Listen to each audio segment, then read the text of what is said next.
Warning, this podcast is uncensored and contains profane adult language.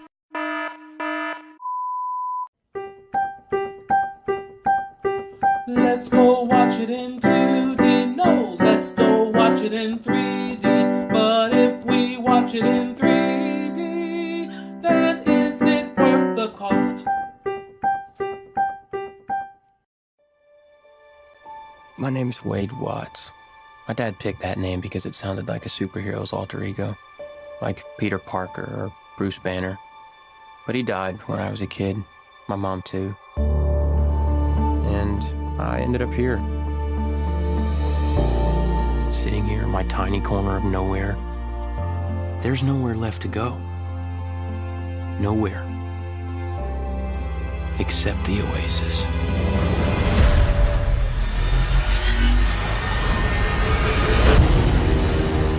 A whole virtual universe.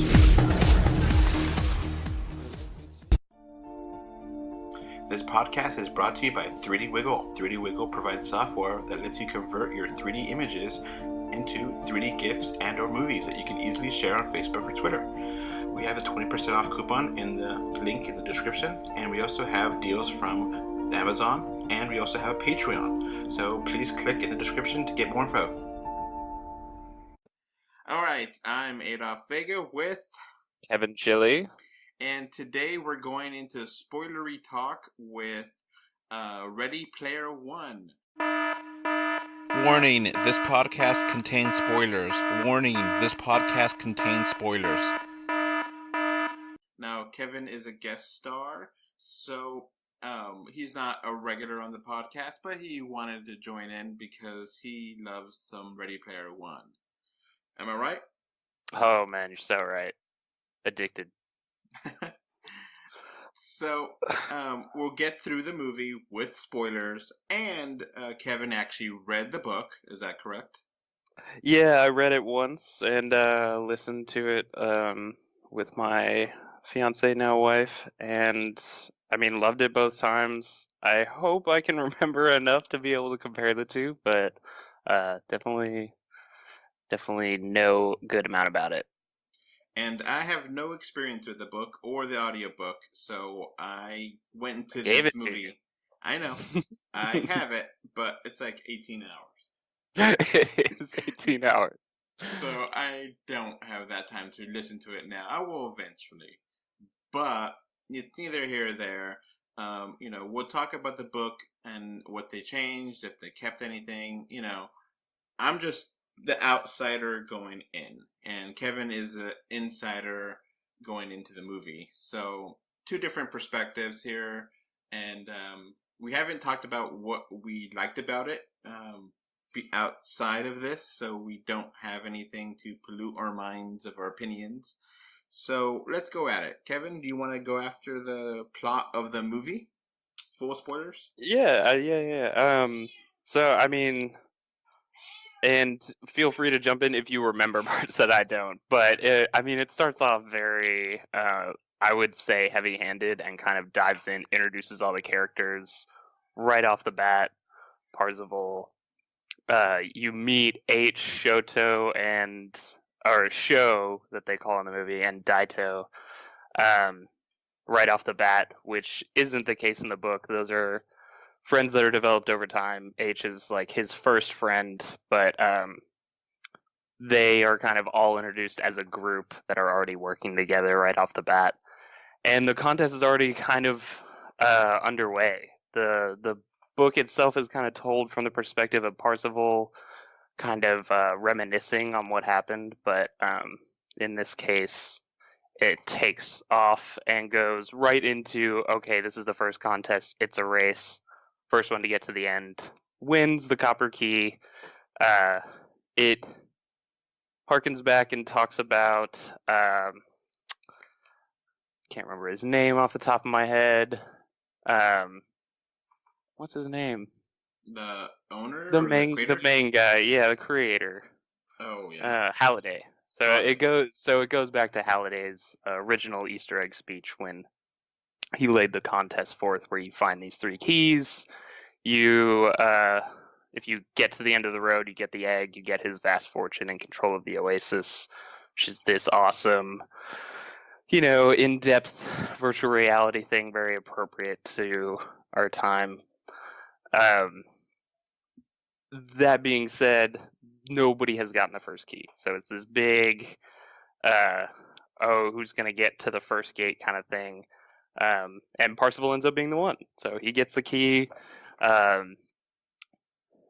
Something they don't kind of address, really. I don't know if you notice this at all, but it was kind of like first person to get it gets the most points, and then it goes at a reduced rate, and then like caps out.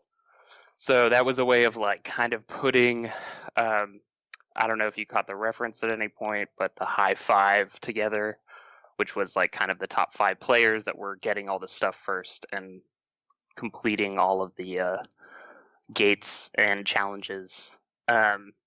So the gate, I mean, now I'm having a hard time remembering where the key went as far as the gate.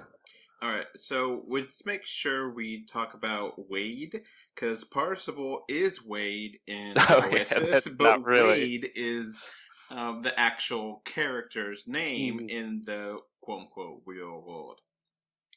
Which is awesome.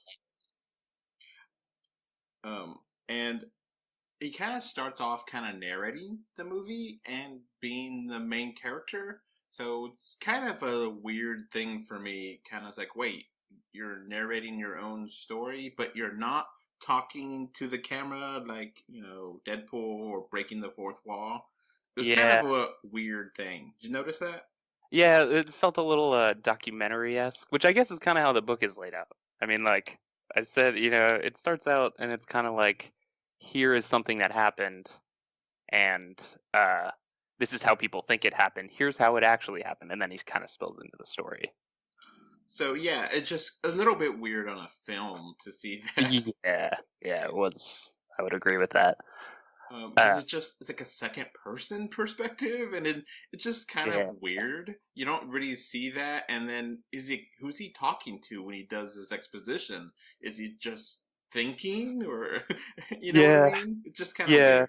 So you said the first key. There's 3 keys total and 3 gates that you get from the key. And then you get clues for the next one. So the first one is the race, and you race through. I didn't catch the town. I don't know if that was a reference to anything either. It looked awesome. But yeah, like you said, you get points, and those points that he actually spent to buy items and or weapons that could help him in the game later on. And one of the things was to buy a haptic suit to make him feel the game. Which is kind of cool.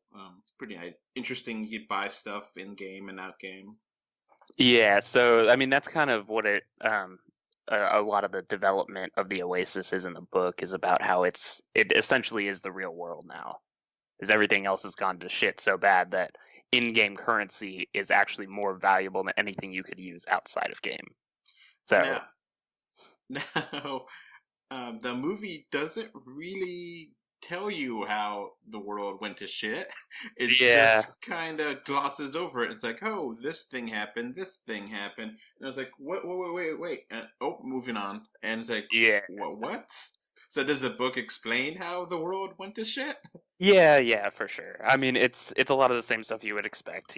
Greedy people using oil, destroying the atmosphere. We run out of oil. We have no other way to use, or like to, kind of. Like mine cheap electricity out of the ground, and so it all kind of goes to these hovels outside of big cities that are obviously like the hubs and the places that are able to produce the energy that allows people to live normally. But it does go into more detail about kind of Parsifal's backstory and where he comes from and his upbringing. But it's I would say it's not as in depth as you would want. Well, yeah, that's a minor aspect, but I mean, in the movie, it was very short. Yeah, I would say they glossed over it a little harder than they did in the book. So they talked about like a famine with corn syrup or corn or something. Did you catch that or no? I don't particularly remember it, but I'm sure. I mean, It's all just kind of related to general fear of like environmental degradation, that kind of thing that comes from using fossil fuels, whatever. It's very, as with the content of the gaming stuff, it's also very pop culture-y in terms of like the things that are most I don't know, politically current. It And was written in 2011, correct? yeah, that's correct. It's not too far away. It's not like No. ancient history from the 50s or something that No, doesn't understand anything. Yeah, so but it was like the popular thing at the time. So it's not super in detail in the book, but Okay, even less so in the movie. yeah. I just wanted to point that out because as a moviegoer, I was like, okay, well, I guess that's not really relevant, and just moved on. So let's move on ourselves, and we go to the first contest, and we know this. Everyone knows what the first contest is a race. And I was kind of confused how the life system was done in this movie, or within the Oasis. Do you pay to have a life? No. What happens when you die? That So, was kind of weird. Yeah, they didn't go into any detail on kind of like, and that's one of the reasons that I liked the book so much. Not like more so, but just as a more detailed version of this, is because it does go into the details of like, yeah, you basically have one life. You can recreate a character. You lose all of your items. There's nothing you can do to get them back. Once you're dead, you're dead. And Parzival, from the beginning in the book, has absolutely nothing. Like the Parzival we see, Wade has tons of items already. He's got his super dope DeLorean. He's not like, I don't know, big buku rich, but he looks better than you would expect him to look based on what you read. Because he's got like, he's constantly going to school. He never gets to leave his home world, which is where all of the classes are taken and stuff, because he doesn't have money to teleport, which is one of the paid things you do. There's like a lot of things that would have been more difficult to explain and just would have taken too much time. Like there's plenty of stuff that I feel like was probably valuable to like understanding the world, but I think that they did a good job throwing in the fun actiony parts of it, which I mean, admittedly, Ernest Cline I would say isn't like the best action writer. Now, okay, before we get to the first one, which is the race. It's a vastly different key in the book, right? It's like a Dungeons and Dragons thing. Yeah, and the cool part is it's located on the school planet where all of the education is done online, because that's, you can basically like test out to go and play online. That's where the first key is located. So it's on this planet that you can't actually attack anybody on. There's no PvP. They are forced to go into this dungeon, complete it. At the end, instead of facing like the normal final boss that you face, you play him in a game of Joust, which is like an old school arcade game. Yeah. Very different. So it's just night and day different, not at all close to what the movie was. I would call them very across the board, all different. Now, do you think the challenges they had in the book would have transferred over to film easily? No, absolutely not. There's so many parts that are just like I mean, he gets in there, he beats the first one right off the bat, which is incredible, and that's where he meets Artemis for the first time, is leaving the dungeon. And she comes in and she's like, "Oh, did you just lose the Lich?" And she's surprised because he looks very low level and kind of shitty. And she knows that once you lose to the Lich, he attacks you. And so she's like, wait, how the hell did you defeat him? So that whole, I mean, the whole interaction of like Artemis and him meeting at the first key, I think was still there, which was cool.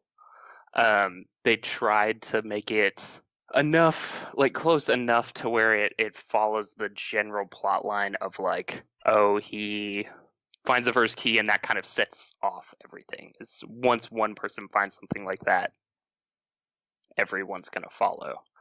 So this race, actually, we have to talk about it now, was pretty awesome. It was incredible.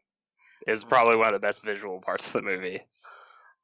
So he's driving the DeLorean around, and you have a dinosaur from Jurassic Park, a T-Rex attacking, and then you have King Kong jumping around in the background, and everyone trying to survive, and him getting coins from people that are dying, which is kind of morbid, filling but up awesome. his tank. I thought that was awesome. That was really well done.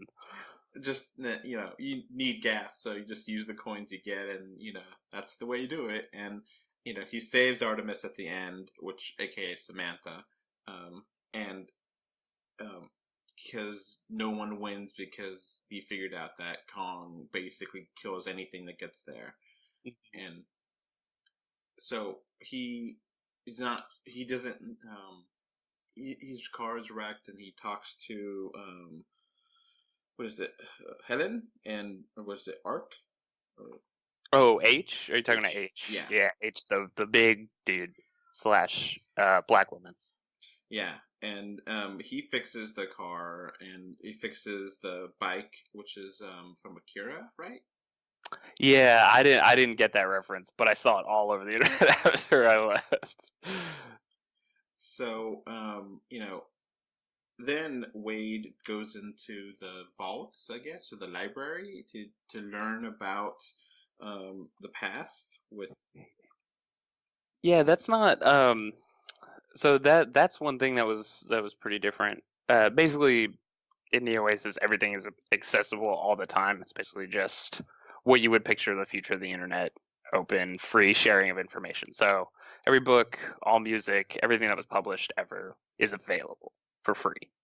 And that's like the incredible thing about it, but that includes all of these things that are like Halliday's journals and stuff like that all of the Gunters kind of latch onto.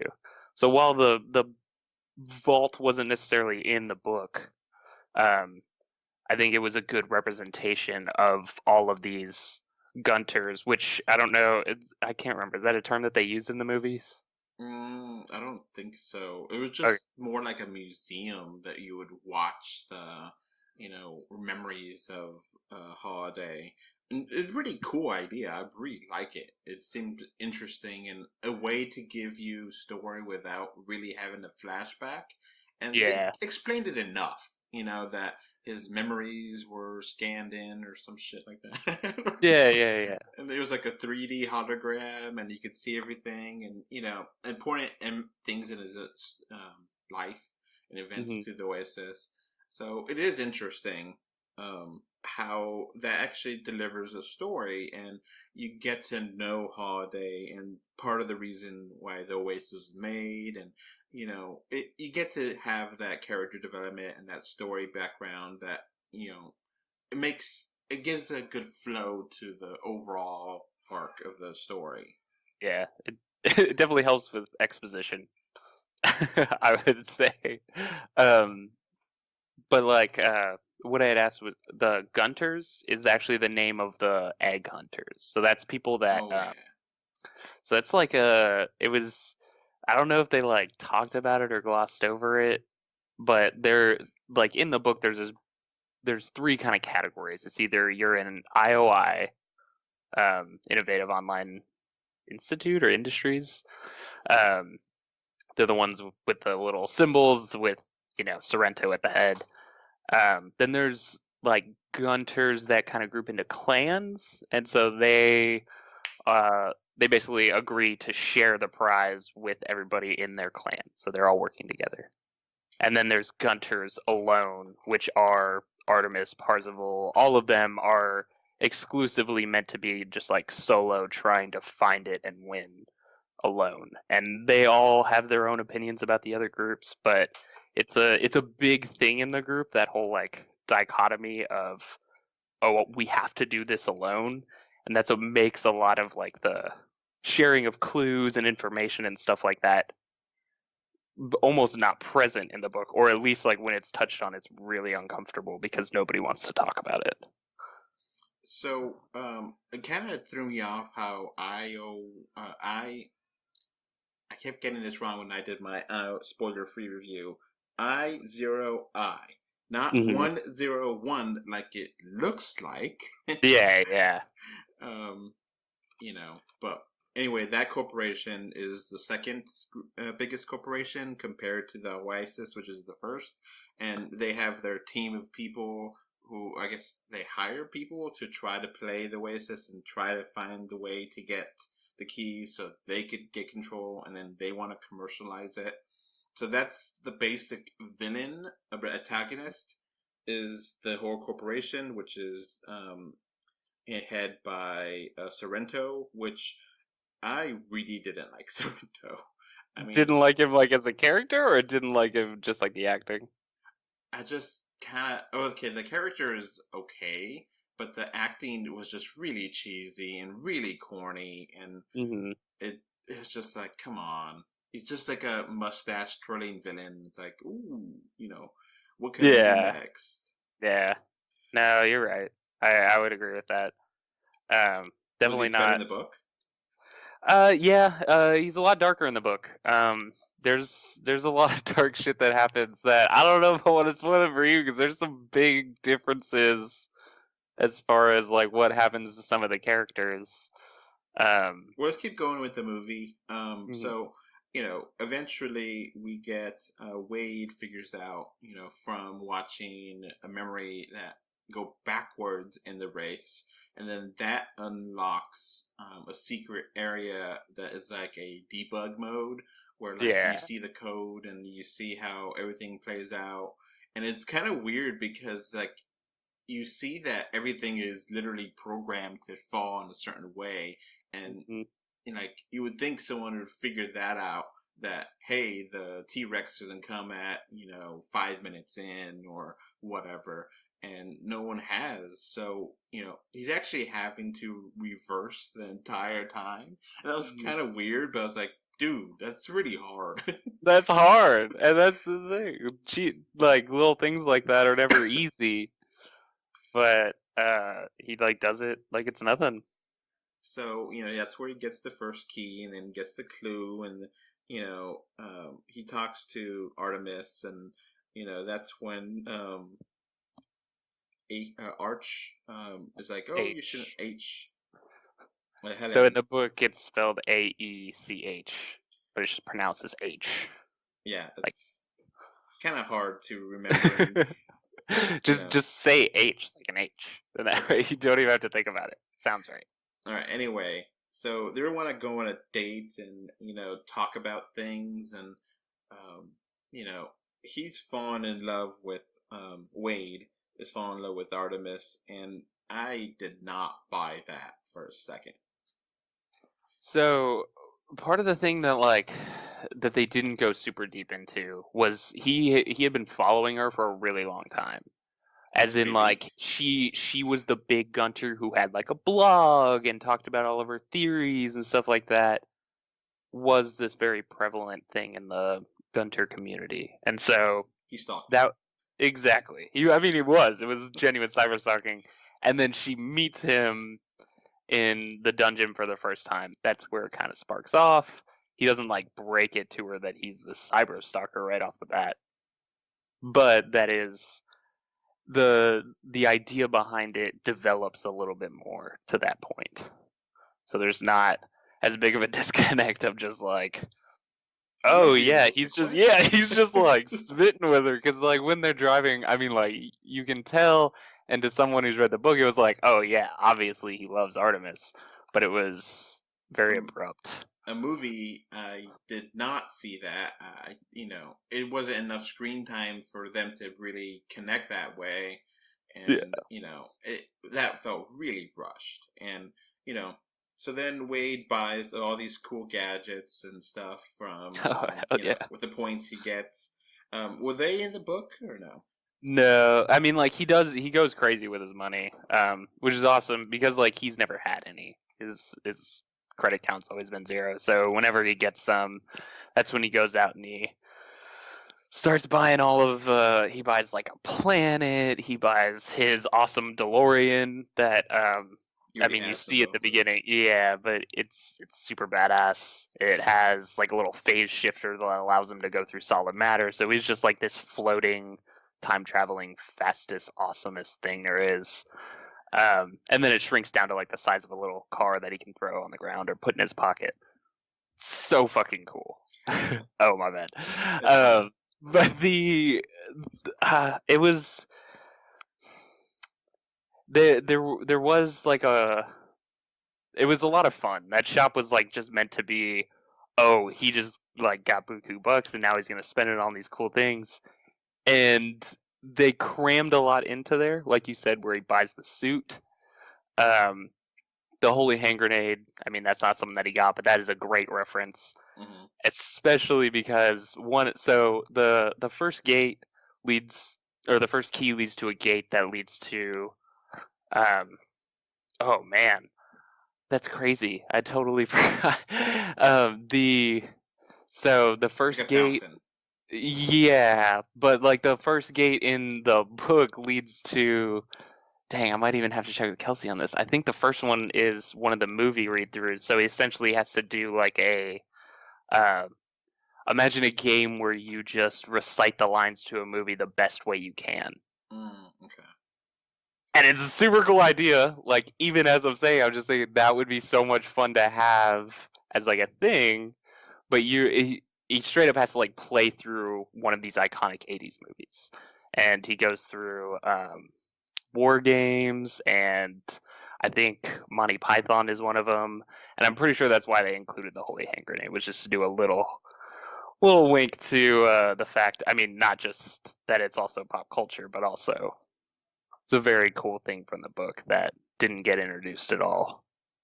Now, here, Sorrento, I guess now that everyone knows Wade won the first prize, you know, he buys himself the haptic suit, and Sorrento tries to find out who he is, and he finds him in real life after they have a little dance with Artemis and Samantha, and he tells him his real name with, I guess it was IROC that was there, that was listening to him. TJ Miller. And, yeah. You know, I thought it was pretty stupid for him. Just like, oh, this is my real name. It's like, are you really kidding? Are you fucking idiot? Yeah, he is that stupid. He falls like head over heels for Artemis in the book as well. It's not quite as obvious how they kind of figure out his identity, but yeah, he gets a little reckless and cocky. So that dancing scene was beautiful, absolutely beautiful, and how they executed that with the Zemeckis cube to go back in time. Oh yeah, that was awesome. That's so awesome. I was a big fan. When they said Zemeckis cube, it's like, I know what that is. Yeah, no, that was a deep cut, Zemeckis, but yeah, Back to the Future. But it's just like I didn't think about what it was until it turned back time. Found out what it was called. I was like, oh my god, that's one of the coolest things they could have thought of. That's like a cross reference between two things. Yeah, Spielberg and Zemeckis. Yeah, they both worked on the Back to the Future movies. I don't know if Spielberg did all three or just the first one, or produced it, or it's kind of hazy. That's the only real Spielberg movie reference that I got, which I was surprised by, but also like impressed by, that he didn't want to like jam the movie with a bunch of. You don't want E.T. walking around. Because there's a lot of Spielberg references in the book. So I mean, the fact that he like wanted to shy away from that, I think, is good. It made him seem like less of kind of an egomaniac.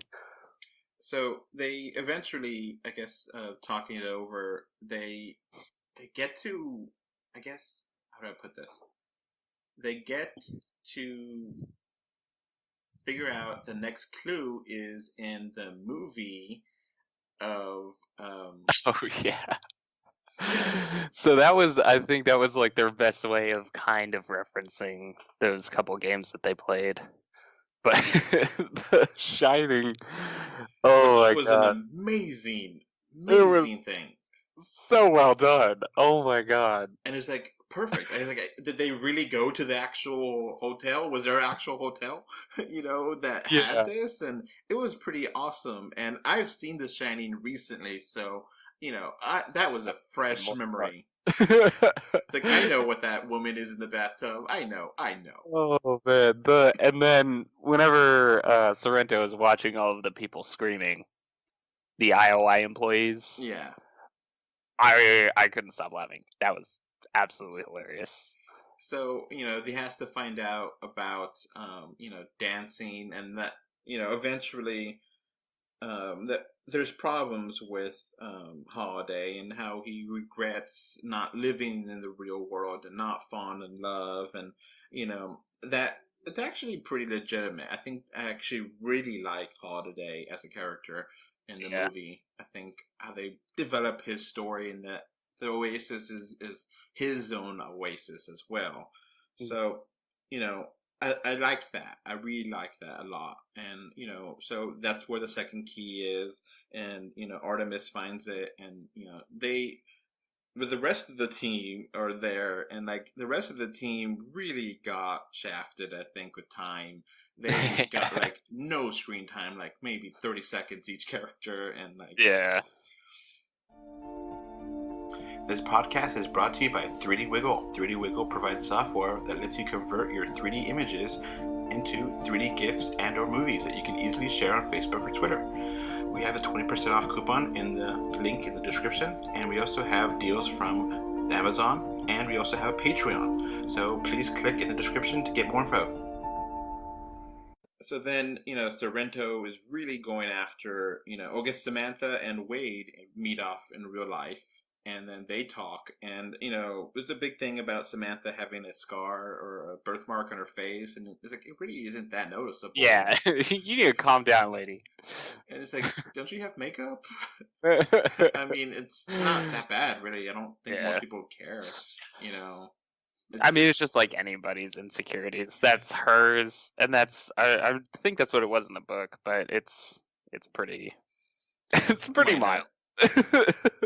You don't have anything to be worried about.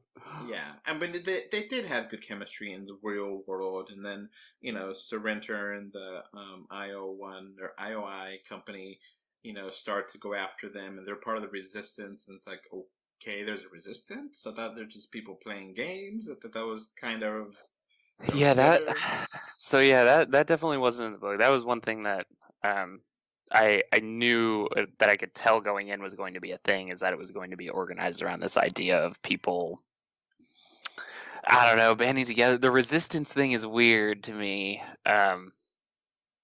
It just doesn't make a whole lot of sense in the context that they introduced it. Yes, Sorrento tried to kill Wade. He tries to kill Wade in the book. He does the exact same thing. Basically nobody knows about it, and that's kind of when Wade goes off the grid, and he just so you know, Kelsey was right. He didn't live in Columbus. He lived outside of Oklahoma City, and actually so then moves to Columbus, where IOI headquarters is close by. He gets this apartment, and he basically like lives in his haptic suit. It's not like the suit that he has, like that kind of ball that Sorrento has. Imagine something way more complex where you can like run in it, and he like installs this exercise thing so he doesn't get fat and like die of sloth because he just wants to stay in the Oasis all the time. And like there's this whole development where he's grinding very hard and getting his character, I can't remember what they call it. I think they call it like the climb to 99 or something like that. To where you like max out your character's level. So he goes into hiding, but the whole like there's with the truck and Kevin and or H. So the truck. I mean, the truck was there, but the truck's there later, and it's not as big a thing. It just feels that whole section of the movie feels kind of mashed together. And it's like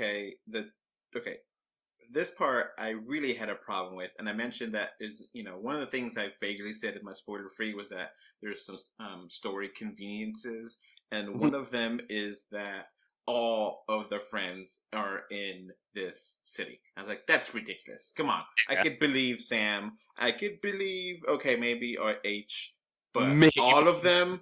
Yeah. Come on.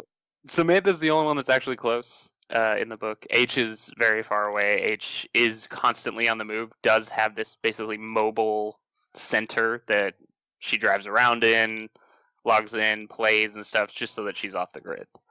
Sho and Dainto, come on. Sho and Daito are both I'm pretty sure they're in Japan. The only way that they ever meet in person is like later on in the book, and that's completely nothing to do with just like conveniently being in the same city. So yeah, that was definitely convenient.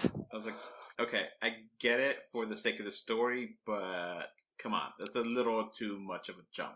They could at least try and like have a robot with a face or something and say, "Hey, I'm not here physically. I'm here." You know, that way it could be something. But even that would be kind of weird. But let's just keep going, and we're trying to find the third final key, which they know is in the game of Atari game, which is Adventure, which they are trying to play different Atari games. And this is a part where it kind of lost me somewhat because, okay, we have to talk about nostalgia here for a minute because I talked about it in my original review that I get it. I'm totally fine with nostalgia. And a lot of people are like, oh, this is just too much. And I think it's fine. I think the problem is it's 2045. They're having nostalgia for the 70s, 80s, and, you know, that time, which is a long time from that point in time from where they are. So they should be nostalgic from 2010, 2020, 2030, you know, or, you know, early 2000s. Yeah. That's like us being nostalgic for the 50s and 60s or 40s. And it's just like really a huge amount of time. Yeah, I will say that again is handled in the book much better because the whole reason that rage is brought back is normally that's not how it is. So basically people are not into the 80s stuff. The only people who are into the 80s stuff are Gunters and like IOI looking for the key kind of thing. Everybody else does not care about it until Parzival gets the first key because when he gets it, everybody's forgotten about it for 5 years. Nobody's even... So the whole thing is it's just like I'm trying to think of a good example of like one kind of big thing bringing a fad back, but I don't know. So, it's like you see someone doing something crazy with a yo-yo and you're like, oh man, I kind of feel like I wish I had a yo-yo right now just to fling around. That'd be fun. But it gets out of control. Yeah, the Atari... Even I think Atari is barbaric and ancient now. In 2018, we're recording this. And that was released before I was born, like in 77 or 78 with that or something like that. I've tried playing that, and I just don't get it. It just, before the NES, it's hard for me to care.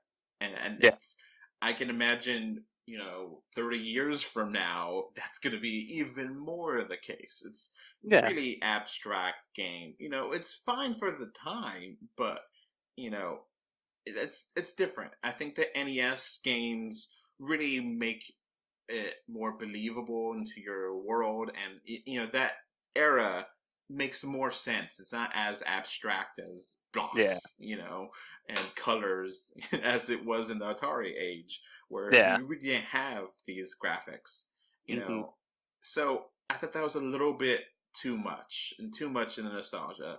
And it's just like, come on, I don't believe that. And then, you know, everyone knows about this glitch. I was like, or not the glitch, but the Easter egg in that game. I don't know about that. Well, okay. So when they say that everybody knows about it, the reason that they say everybody knows about it is because Halliday's whole thing was acknowledging like creators of valuable things that contribute a lot to people's entertainment and love of like these products and pieces of art that are games that people put out. So that's why it is particularly famous in his case. And then also just to, I don't know, support the idea, what you're saying is accurate. It is absolutely barbaric, old, but that's kind of the point, is that his interests lie in the 80s. 70s child, like, grew up with all of that stuff. That is the epitome of like nerddom original, whatever you want to call it. Anybody who is anybody would be like, oh yeah, that's a classic, at least from his time period. And so that's probably why it was used as the final game, which, again, that game was actually, I think that game was the, so he got the first key, and I think he used the first key at a computer at a replication of Halliday's home, where he played that game and then did the movie. So he had to do a lot to get through the first one, I think. But the whole idea was just that this thing was in Halliday's room. And when it comes down to the end, the end it's a little different in that, like, he walks into a room and they're surrounded by basically like the evolution of gaming. And so there's a bunch of games, there's a bunch of consoles and everything, and they have to like go through each of them and find out kind of which one is the key. And maybe it was this one. I don't know. I think that this one was actually the first one. So I think sometime in here, Sorrento tries to bribe Wade or Parasol, and by quoting 80s movies, and that one felt a little bit too cute. Well, so maybe it did feel cute, but maybe this also like supports the idea that you were saying, kind of, you know, his acting was kind of cheesy, but it's more just like the character itself. He doesn't understand or appreciate any of the things that he's doing. He's purely in it for the money. So like his whole focus isn't oh, these 80s quotes, and like, because you even saw, like, you know, somebody reading it to him in his ear. Now, I do like that scene because you do see that he put his password on a piece of paper next to his chair. So that's how he, you know, was able to hack him in and get in there, because there's a point where he does get Artemis, because, you know, they're trying to get in there, and you know, they catch Artemis and she's working for them, and they rescue her, and then they're, you know, Sorrento puts like a giant magical bubble on there, and, you know, he says, you know, if people don't give him the keys, then they're going to reset the whole game, and, you know, he's going to do it. He has a bomb, and, you know, everyone's then trying to crowd him because he's trying to figure out the last key. Then there's a big fight right there with, you know, awesome fight with Iron Giant there and Mechagodzilla, and all that was just great and tons of fun. And I was kind of surprised there wasn't more Nintendo references, to be honest. I you know, I was kind of hoping that the Master Sword would come in or something, you know, to, you know, because there's a lot of Atari references, and it's like, come on, man, you know. But we get, that's true. I don't know how that works money wise, as far as referencing that stuff in a movie. Yeah, but the Iron Giant was cool, and that's a really underappreciated movie, and, you know, or I think a lot of people appreciate it now, but it wasn't a box office darling like it should have been. It's a fantastic movie. Awesome. So, yeah, that whole scene was a lot of fun. And then, you know, there's a nice reference back when they're investigating, you know, Holiday, and they give him a coin. And then, like, you know, he does blow up the whole oasis, but he has an extra life, and he has the coin, and he, you know, that was kind of corny, but I liked it. So the way that he gets the coin in the first one, or in the book, so he goes to this, like, it's literally like did you ever play, I don't remember what it was called, it wasn't Battle Tanks, but it was like the green outlines, is like this really digital screen, I can't remember what it's called. You would know it if you saw it. Anyway, he goes to this planet that's like completely ridiculous, but you go underground and it's just filled with like old school arcades that people had coded.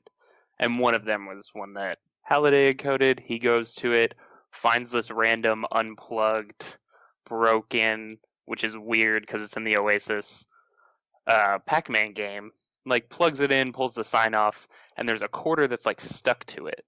And so basically he plays a perfect game of Pac-Man. and It's really wins hard. this quarter. It's impossible. And it's Ms. Pac-Man, so there's like all these hidden dots, and like you have to actually suicide at a couple parts. And it's like while listening to it and reading it, it's so intense and so much fun. But it would have been so fucking boring in the movie. I can't even get over it. Like that would have been the least fun thing to watch. Hey, And they so made was it the Donkey Kong documentary pretty fun? yeah, So it might have worked, but how they rewarded him in the coin, and he survived and was able to play adventure and get it in, and then everyone else died except for him, and he got the key, and then Spielberg magic and bullshit. yeah, He can't put it into the keyhole because Sorrento's attacking him in real life. yeah. And I love it, but I hate it, but I love it at the same time. It's just like we know where this is going. Just do it, please.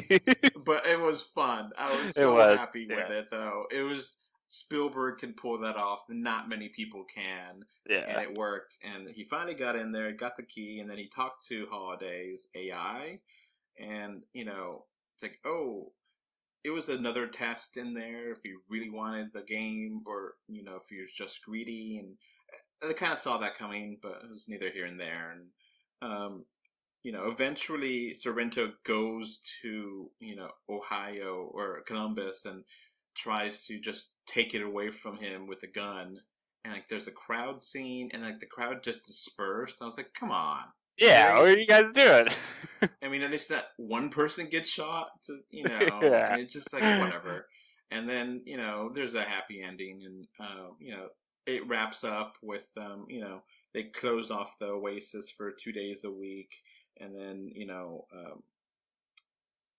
Wade and, Samantha are now dating, and it all ends well, and the whole clique is owning the Oasis together, and it seems to end well. Now, I always kind of thought, they did talk about a lot of the, money aspect, and how does the Oasis make money? I don't understand that. So just imagine it like we have now. I don't know how many well, I'm sure you play games that have this. Just like pay. It's not pay to. Well, there's pay to play games, which I mean they have, which was the whole plan of Sorrento, was having like tiers of membership and being able to make money that way. But Innovative Online Industries is the one that distributes a lot of the content. Like additional content, so things like skins and cool gear, those kinds of things are kind of their wheelhouse, and that's the way that they make money. And they kind of think of them Comcast-y type entity. Okay. So they're kind of Gregarious Games is the one that made the Oasis, and they're 100% about keeping the integrity of the game, blah blah blah. But their IOI was allowed to introduce these things that slowly made them obviously profitable. But at this point, they are the largest grossing company that interacts with the Oasis, and they have, I think, some kind of contract to be able to make all these things. So the whole idea is just that they produce content for the Oasis that gets them money. So that wasn't clear at all in the movie, though. Yeah, I mean that's another thing that's hard to kind of. Yeah, they could have said something about just like, oh, they do this or something, Yeah. but there wasn't. Yeah, it wasn't But, just.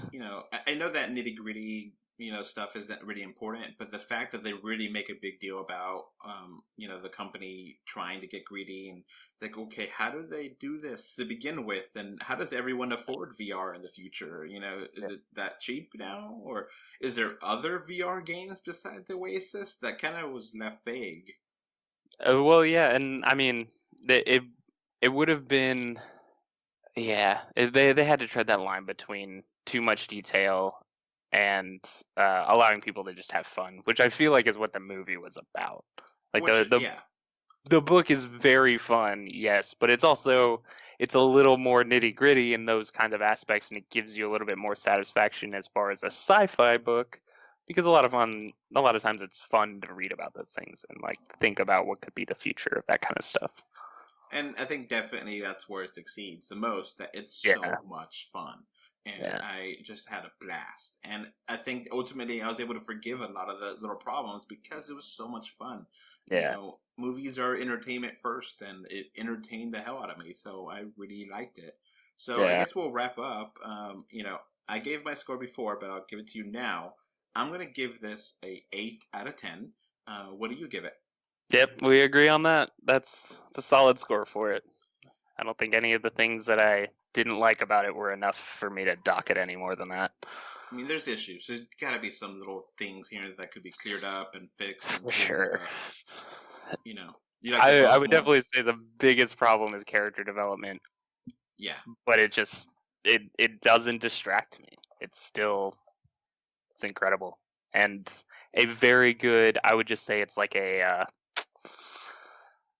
similar story in the same universe, but still very different than the original. And I think that the original gets you a lot more of those answers that maybe you have questions to in the movie. Do you like the book more than the movie? I don't know, man. That's pretty difficult because I just think they're different. I mean, if I had to say, am I gonna read the book again? Probably. Am I gonna watch the movie again? Probably. I don't know, man. That's hard. They make you know, Ready Player One, the movie, the book, and they incorporate the things from the movie into the book and kind of rewrite it to, you know, have the race and have all the things that were in the movie but expanded upon. Would that be a good compromise, you think? Ugh, no. No, I think they stand alone. Both of them stand alone as good, enjoyable entertainment, and would highly recommend reading the book. Even though I spilled a bunch of beans, there's a lot of stuff in there that would give you more appreciation, I think, for the characters and for what they had to do with this movie. Like, this is such an incredible undertaking. Yeah, it's a big achievement. I haven't seen so many pop culture references since, you know, Who Framed Roger Rabbit, you know. Yeah. And like some of them feel good to, you know, annoying, but for the most part, they made sense, you know. Yeah. So, have you got anything else, or is that pretty much it? No, that's pretty much it. I appreciate you giving me a chance to talk about it. All right. Well, thank you again for guest starring on this episode. And that's going to be it for us. Bye. This podcast is brought to you by 3D Wiggle. 3D Wiggle provides software that lets you convert your 3D images into 3D GIFs and or movies that you can easily share on Facebook or Twitter. We have a 20% off coupon in the link in the description, and we also have deals from Amazon, and we also have Patreon. So please click in the description to get more info. All right, so that's going to be it for this podcast. We now have a Patreon, and the link is in the description. Thanks for watching. And we are on Facebook, Twitter, Instagram. They don't put it everywhere. Just look for us, 3D or 2D. And of course, review us on iTunes. And if you want to write us a letter, our email address is email3dortwo d@gmail.com. So that's going to be it. Thanks for listening. Bye. Bye. Bye, everyone.